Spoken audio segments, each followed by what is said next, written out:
In the same way most people are unaware of how ecological niches are arrayed on Earth, even fewer realize that the world map we take for granted is not actually true to how it is constructed.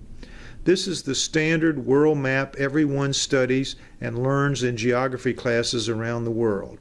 It was designed by a Flemish cartographer, Gerhardus Mercator, around 1600, commissioned by men in Europe when Europe was considered the center of the world.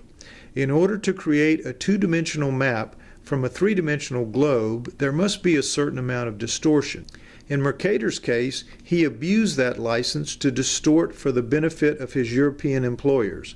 He produced a map with a decidedly European centrist viewpoint and with strongly racist overtones.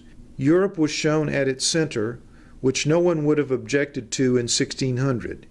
Yet the generations who have unknowingly used it since then still have no idea of what went into turning small Europe well north of the equator into large and imposing Europe seemingly at the center of the world.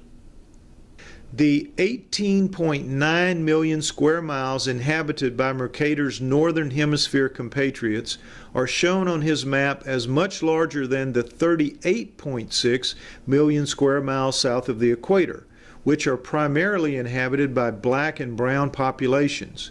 Europe's 3.8 million square miles are shown as larger than South America's 6.9 million square miles. In reality, China is over 4 times the size of Greenland, but Mercator's map shows China as substantially smaller. Scandinavia, with only 0.4 million square miles, is shown here dwarfing India's 1.3 million square miles, which is 3 times larger. Alaska's diminutive 0.6 million square miles are drawn much larger than Mexico's 0.7 million square miles. Perhaps the most egregious distortion is found when comparing the inflated 8.6 million square miles of the old Soviet Union to the greatly diminished 11.6 million square miles of Africa. I grew up learning from this map, believing in the accuracy of this map. This is the same map still used today in programs like Google Maps, something millions of people rely on every single day. We are all completely convinced that it accurately represents what our world actually looks like.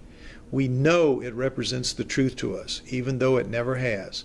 So now, it seems, is a good time to stop arrogantly assuming what we know is always and forever correct, and to instead start thinking for ourselves.